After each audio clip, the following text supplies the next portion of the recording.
Antonio De Poli è soddisfatto, ha ottenuto il 6,4% delle preferenze, conquistando il quarto posto dopo Lega Nord, PDL e PD. Credo che sia un buon risultato, anzi migliorato rispetto addirittura quando eravamo in coalizione e anche alle ultime elezioni sia politiche che europee, che significa che oggi la vera alternativa a quella che è il progetto, a quello che è il progetto leghista, il nostro progetto.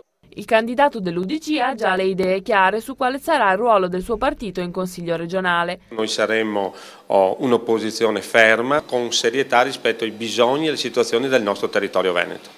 E di fronte alla vittoria schiacciante di Luca Zaia, la speranza è che le promesse fatte in campagna elettorale vengano mantenute. Ci aspettiamo che le dichiarazioni della campagna elettorale rimangano come tali e che effettivamente si governi la regione e non si vada a comandarla con colpi di fiducia o situazioni che nulla hanno con la realtà democratica del nostro territorio.